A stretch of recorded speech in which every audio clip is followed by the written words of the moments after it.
사무엘상과 사무엘하는 모두 사무엘이 주인공입니다. 왜냐하면 사무엘이라고 하는 이름으로 지어진 책이기 때문에 그렇습니다. 그런데 역설적이게도 사무엘은 사무엘상 25장에서 죽습니다. 그러니까 사무엘상은 31장까지 기록이고 사무엘하가 24장까지의 기록인데 사무엘상 25장에서 죽기 때문에 실제로 사무엘상 26장부터 31장까지 그리고 사무엘하 나머지 24장까지 전부의 기록은 합하면 30장인데 그거는 사무엘은 등장하지 않는 사무엘이 죽은 다음의 기록입니다. 그럼에도 불구하고 사무엘을 양쪽 이름에 다 붙인 이유는 사무엘상과 사무엘하의 주된 인물이었던 두 사람, 사울과 다윗, 이스라엘의 초대 왕 두 명에 대한 기름 부음을 했던 사람이 사무엘이었기 때문에 사무엘상, 사무엘하로 구분을 하는 거죠.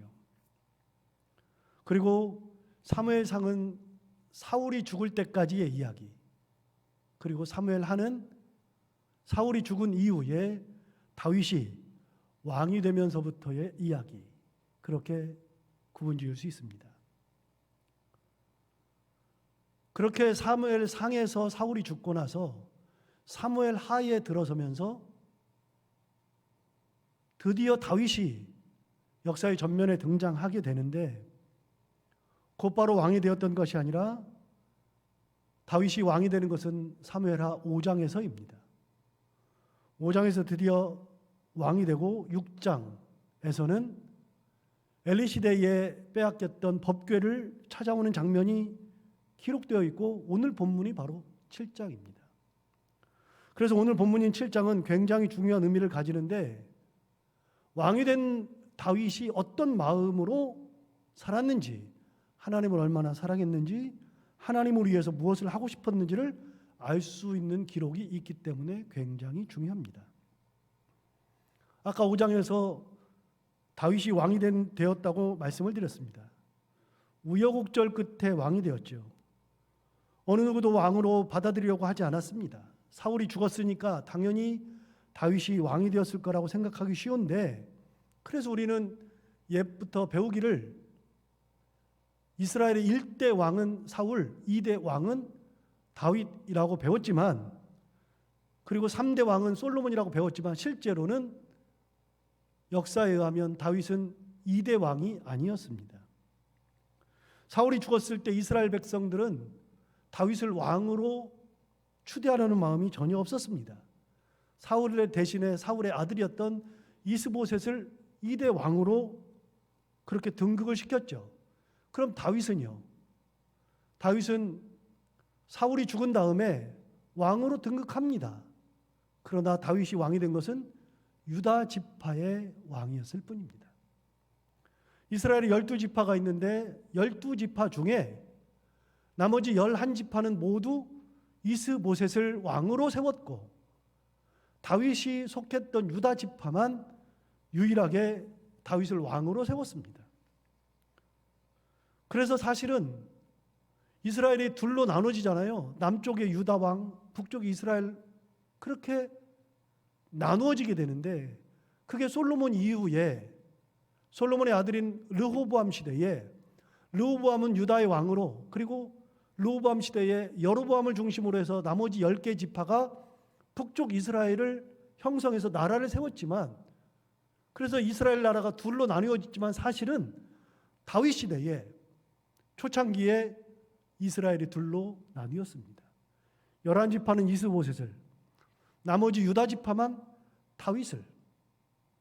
그래서 다윗이 왕이 되지만 실제로 다윗은 유다 지파의 왕이었을 뿐입니다.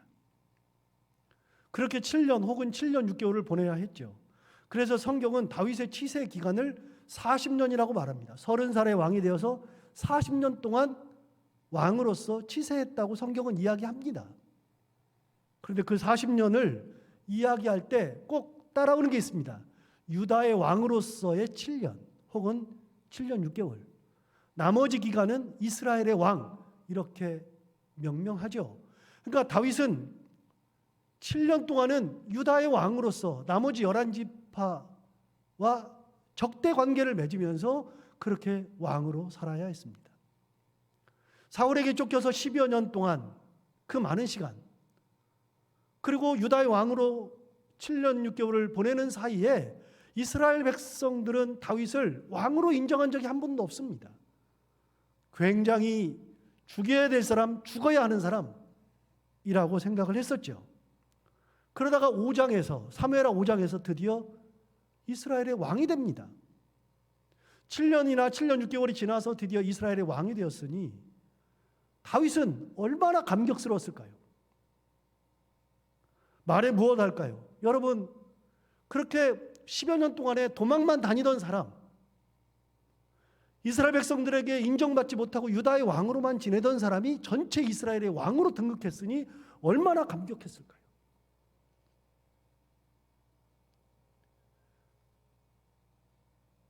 사울에게 쫓기면서 겨우 15년을 버텼다가 사울이 죽어서 드디어 왕이 되나 싶었는데 사람들이 알아주지도 않았고 그를 왕으로 세우지도 않았던 이스라엘 사람들, 그렇게 나라가 분열된 채 7년이나 7년 6개월을 왕으로, 유다의 왕으로 보냈던 그 기간, 그렇게 20년 넘는 기간을 괴롭게 어렵게 살았던 다윗이 드디어 왕이 되었으니 그 감격을 이루 말할 수 없었을 것은 분명합니다.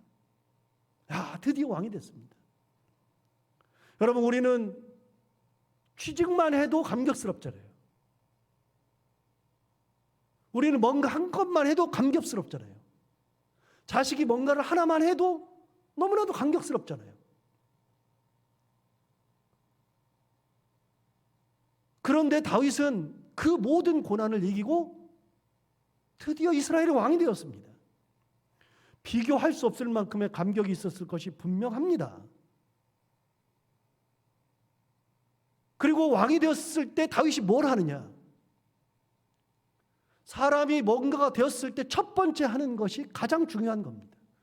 그의 평생의 사상을 이야기하는 겁니다. 그런 상황에서 왕이 되었으니 다윗이 할 것이 얼마나 많겠습니까? 사람들을 모아놓고서 대관식을 했을 겁니다. 큰 성대한 대관식. 내가 드디어 왕이 되었습니다. 그래서 대관식을 하겠죠. 엄청난 대관식을 했을 것이 분명합니다. 그리고 사람들을 모아놓고 엄청난 연설을 할 겁니다. 내가 이런 어려움이 있었는데 내가 드디어 왕이 됐으니 나라를 이렇게 통치하겠다. 정치를 이렇게 하겠다. 외교는 이렇게 하겠다. 엄청난 것을 이야기할 겁니다. 이것이 일반적이죠. 그런데 다윗은 사람들을 모아놓고서 그것을 하지 않았습니다. 다윗이 왕이 된 다음에 무엇을 했는가? 다윗은 왕이 된 다음에 첫 번째 했던 게 5장 지나서 5장 때 주의 나라랑 싸움을 합니다. 싸울 수밖에 없는 것이 막 침공을 하니까요. 그 왕으로 등극하자마자 전쟁을 할 수밖에 없었어요. 그러고 나서 어느 정도 이렇게 정리가 된 다음에 했던 첫 번째가 6장이 나오잖아요. 6장이 뭐 했습니까? 왕이 된 다음에 첫 번째, 드디어 나라가 안정된다 싶었을 때 했던 첫 번째, 아까 말씀드렸습니다. 하나님의 법궤를 옮겨오는 것. 여러분, 다윗에게는 무엇보다도 중요한 것이 법궤를 옮겨오는 거였습니다. 엘리제 사장 이후로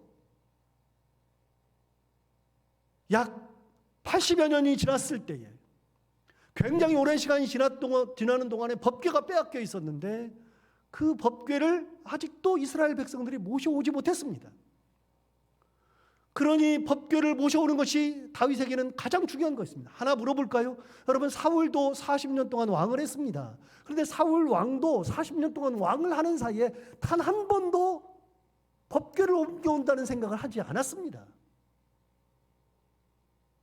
똑같은 왕인데 사울은 법궤를 옮겨올 생각을 하지도 않았습니다.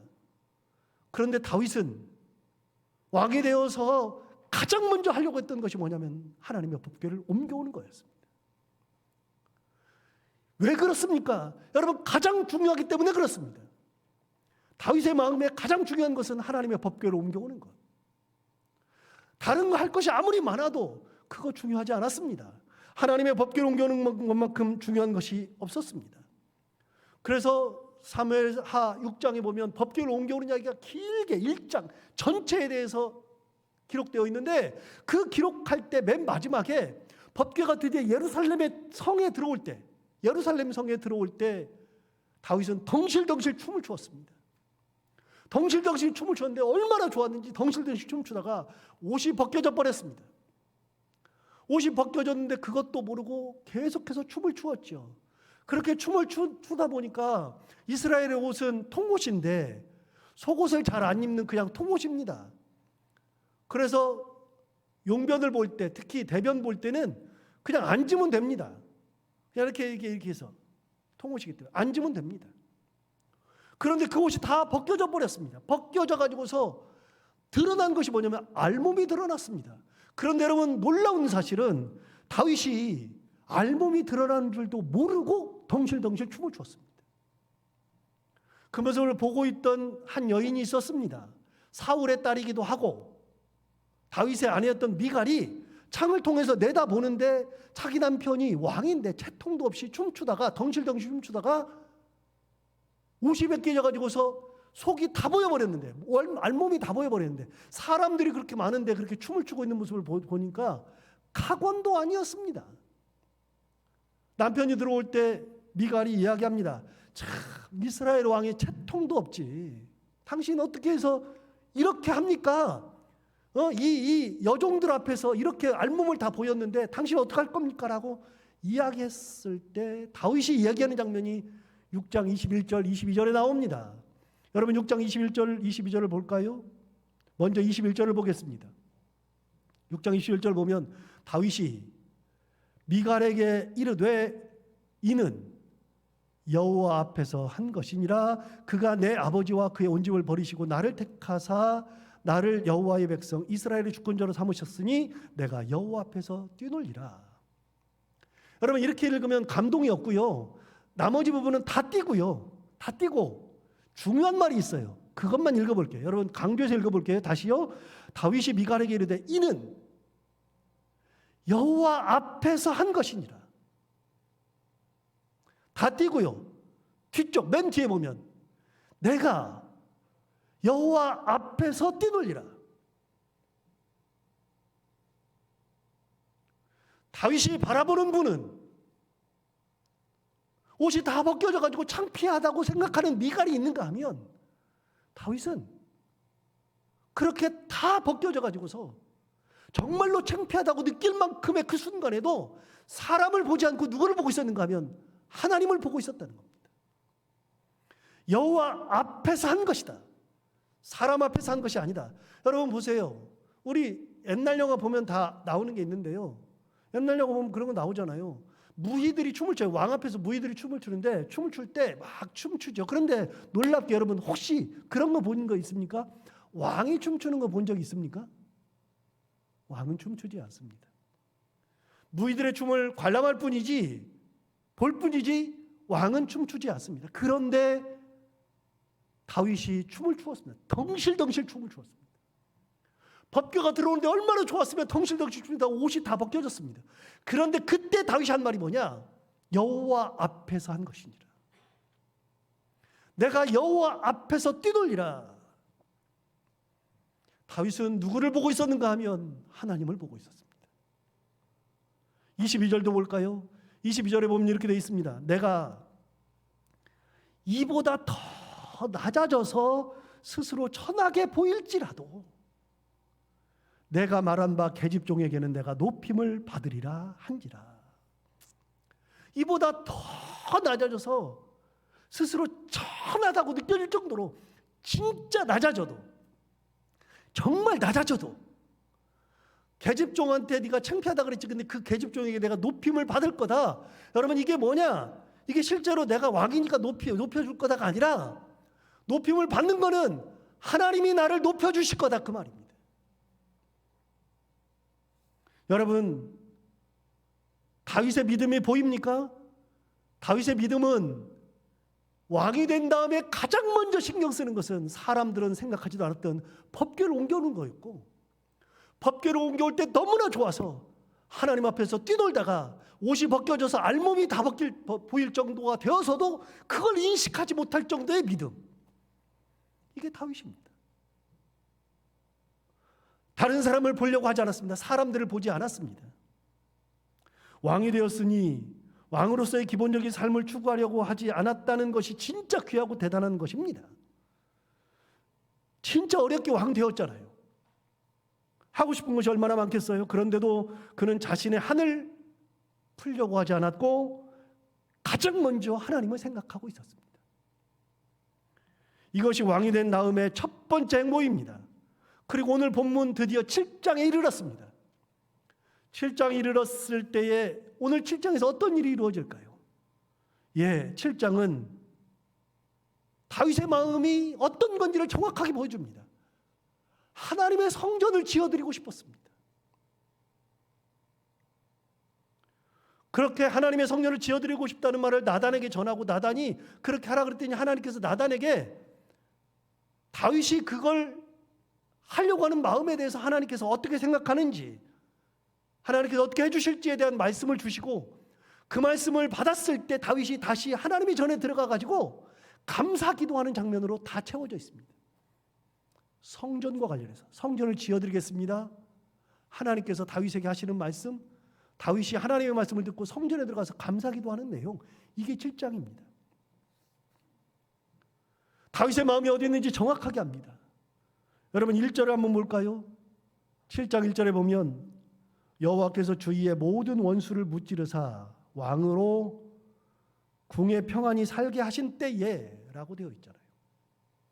재밌죠 여러분? 뭐가 재밌냐면 다윗이 궁에 평안히 살고 있었는데, 보세요. 다시 읽어볼게요. 여호와께서 주위의 모든 원수를 무찌르사 왕으로 궁에 평안히 살게 하신 때라 그랬습니다. 여러분 다윗이 궁에 평안히 살고 있습니다. 그런데 이 궁에 평안히 살게 된 이유를 설명하는데 누가 했다고요? 여호와께서 주위의 모든 원수를 무찔러 주셨기 때문에 평안해졌다 그 말이에요.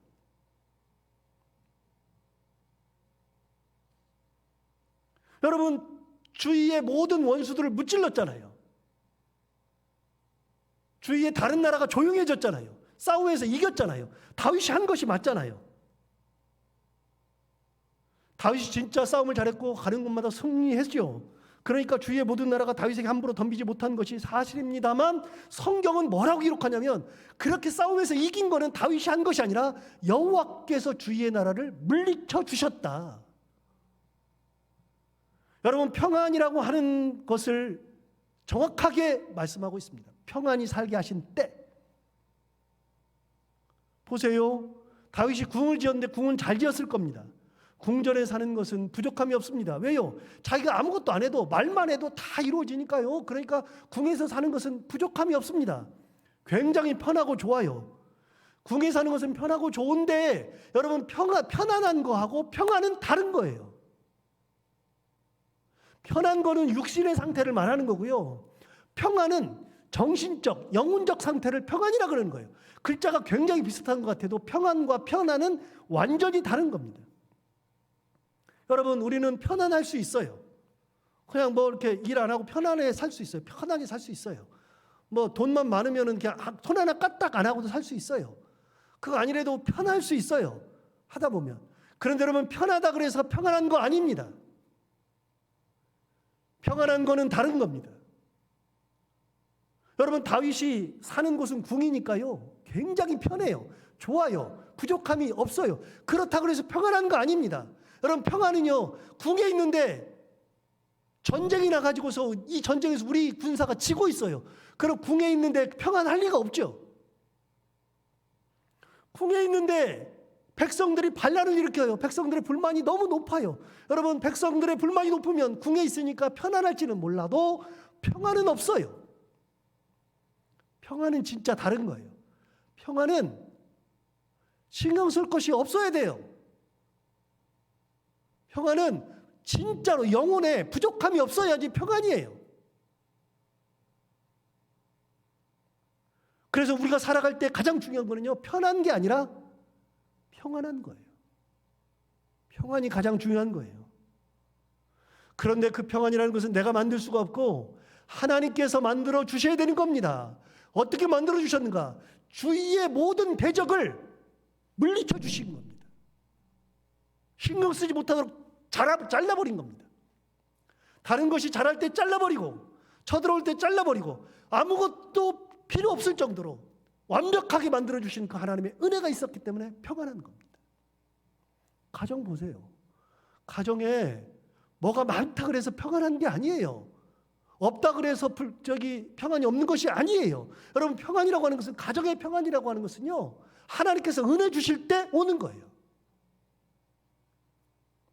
그래서 여러분, 성경에서는 단 한 번도 편안한 것을 중요하다고 얘기한 적이 없고요, 편안한 것을 별로 말씀하신 적도 없습니다. 성경은 항상 뭘 얘기하냐면 평안을 얘기하는 겁니다. 평화, 평안, 그게 다 뭐예요? 샬롬이라는 겁니다. 샬롬.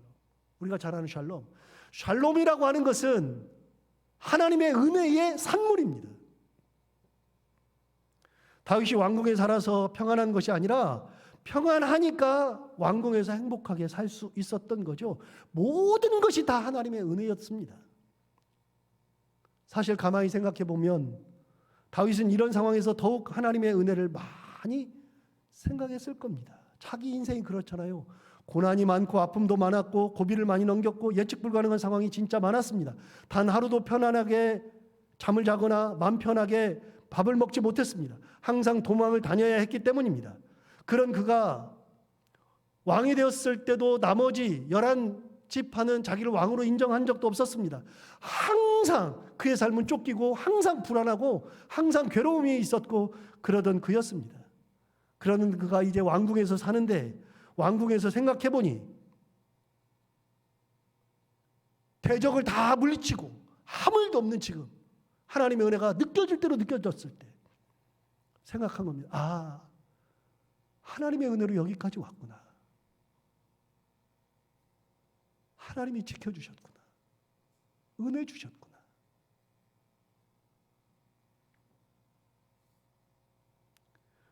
그래서 1절을 다시 보시면 이렇게 말합니다. 굉장히 중요한 말이거든요. 여호와께서 주위의 모든 원수를 무찌르사 왕으로 궁에 평안히 살게 하신 때, 진짜 평안이 가득한 거예요. 다시요, 평안은 하나님의 은혜의 산물입니다. 하나님께서 은혜 주셨을 때 평안이 오는 겁니다. 그런 상황에서 생각해 보니 하나님의 은혜가 너무나도 큰데, 내가 이렇게 좋은 데서 살고 있는데 하나님께 해드린 것이 없는 것이 생각난 거예요. 그래서 2절에서 이렇게 이야기합니다. 왕이 선지자 나단에게 이르되 볼지어다, 나는 백향목궁에 살거늘 하나님에게는 휘장 가운데 있도다. 여러분, 다시 한번 상기해 볼까요? 다윗이 왕이 된 다음 가장 먼저 한 것이 뭐냐면 빼앗긴 법궤를 찾아오는 거였습니다. 예루살렘으로 모셔오는 거였습니다. 다윗의 마음이 그랬습니다. 다른 것이 먼저가 아니라 하나님의 것이 가장 먼저였고 하나님이 가장 우선순위였습니다. 그렇게 하나님의 궤를 모시고 왔는데, 당시에 하나님의 궤는 성막에 이렇게 보관되어 있었어요. 성막은 텐트를 치는 겁니다. 언제든지 이동할 수 있는 것이 성막이었죠. 여러분, 이 성막은 광야 시대의 산물이었습니다. 이스라엘 백성들이 광야 생활을 할 때 하나님께서 십계명을 주셨고 십계명을 넣어둘 법궤를 만드셨고 그 법궤를 성막 안에다가 보관하게 하셨습니다. 그 성막을 중심으로 이스라엘 백성들이 모였고 성막에서 하나님 앞에 제사를 드렸고 하나님과 만나는 곳이 성막이었습니다. 그렇게 성막과 법궤는 하나가 되었고 이스라엘 백성들은 그렇게 수백 년을 지냈습니다. 광야 생활을 끝낸 지 수백 년이 지났습니다.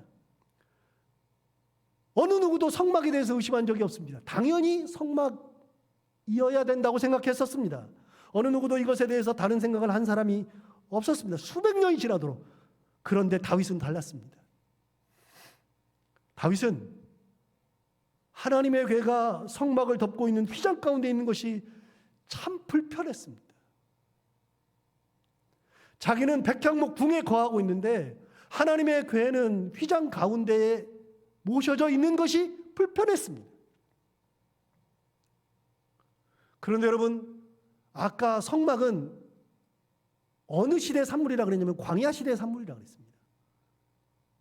광야 시대는 성막이 법궤를 보관할 수 있는 최적의 곳이었죠. 왜냐하면 광야 시대라고 하는 것은 집을 짓고 살 수 있는 형편이 아니라 언제든지 이동해야 했으니까요.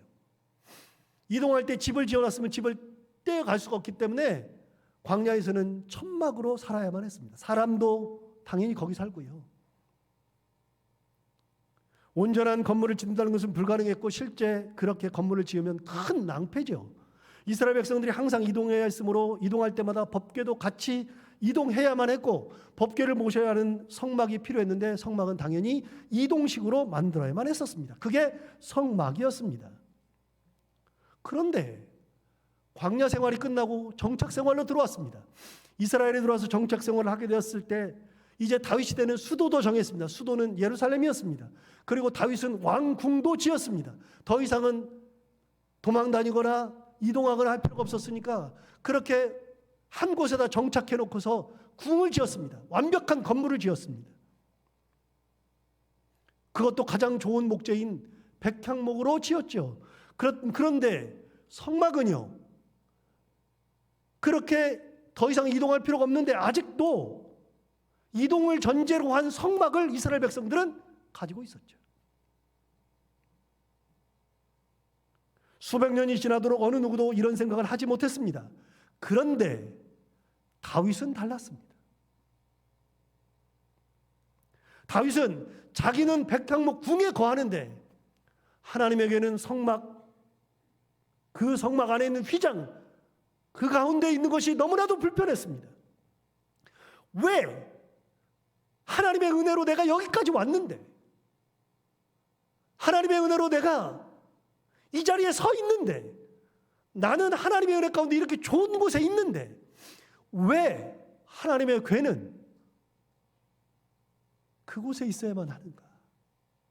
왜 휘장 가운데 있어야만 하는가?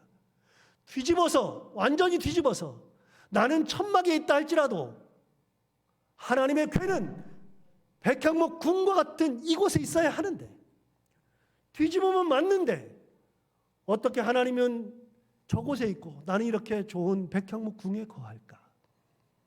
다윗은 그것이 불편했습니다.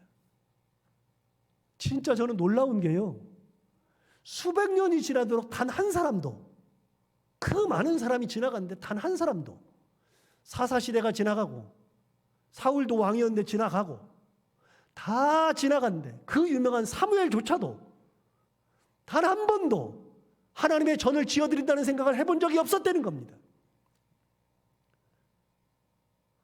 가장 처음으로 다윗이 그 생각을 한 겁니다. 그래서 나만 백향목 궁에 거하는데 하나님의 궤는 휘장 가운데 있도다. 그 말을 들었던 나단이 너무나도 좋았습니다. 야, 그렇구나. 그래서 하나님 앞에 말씀드렸을 때 하나님이 나단에게 얘기하는 장면이 오늘의 이야기입니다. 하나님이 나단에게 말씀하시는 첫 말씀이 5절인데 5절은 넘어가고 6절, 7절을 보겠습니다. 내가 이스라엘 자손을 애굽에서 인도하여 내던 날부터 오늘까지, 잘 읽으세요.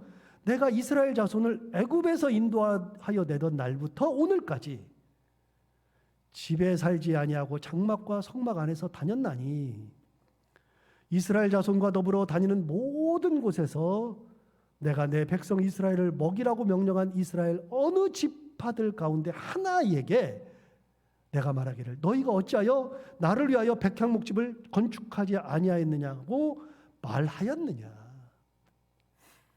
여러분, 하나님 뭐라고 말씀하세요? 400년이 지나는 동안에, 수백 년이 지나는 동안에 단 한 번도 내가 어떤 사람에게든지 어느 지파장이든지 어떤 사람이라 할지라도 내가 단 한 번도 그 사람들에게 왜 내 집 안 지어라고 해본 적이 없다. 내가 내 집 지어달라고 해본 적이 없다. 나는 지금까지 장막에만 있었다. 그래도 나는 괜찮았다.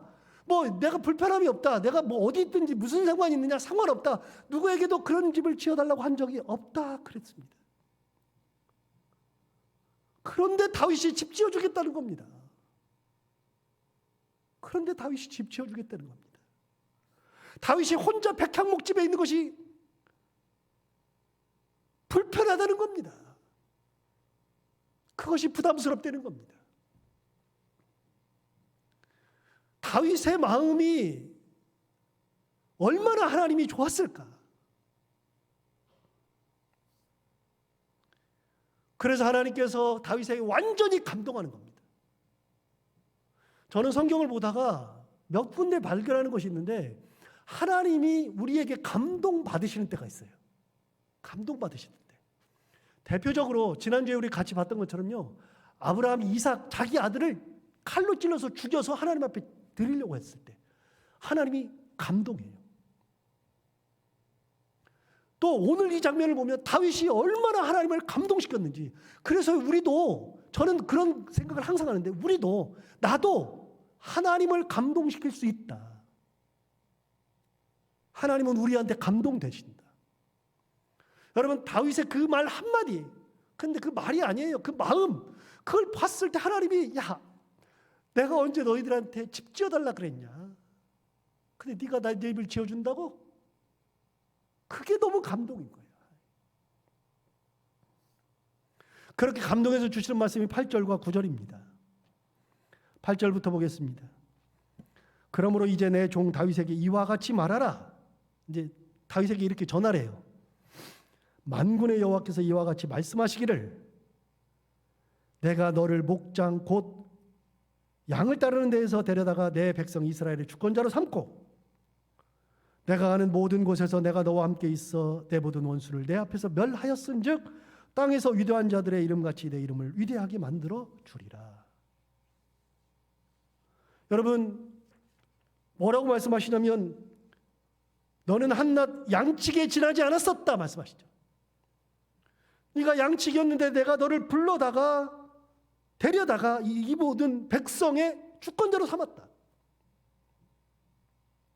어느 누구도 너에게 주목하지 않았고 내가 사무엘을 너희 집에 보냈어. 기름을 부으려고 했을 때 네 아비 이세마저도 자식들을 다 부를 때 너는 안 불렀었다.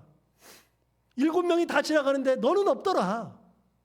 니네 아버지도 너를 왕의 제목으로 본 적이 없다. 그런 너를 데려다가 내 백성 이스라엘의 주권자로 삼았다. 그 말입니다. 하나님이 이렇게 말씀하시는 겁니다. 네가 내 집을 지어줘?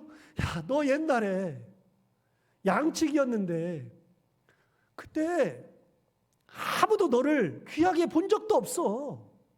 내가 너를 기름 부으려고 했을 때도 니네 아버지도 너를 부른 적이 없어.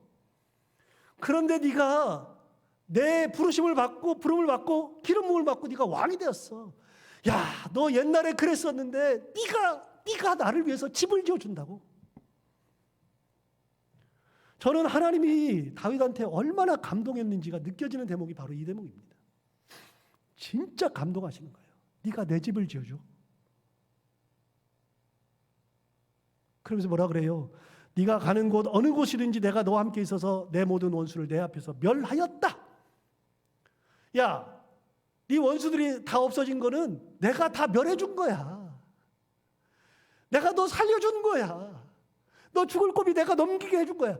그런데 네가 왕 됐다고 내가 다 해줬잖아. 너 왕 삼았지. 너 아무도 안 돼 왕 되게 해줬지. 고난 중에서도 도망 다닐 때도 너 지켜줬지. 네가 원수랑 싸울 때도 내가 너 완전히 지켜줬지. 그렇게 했지. 그렇게 다 해줬는데 네가 내 집 지어줘? 네가?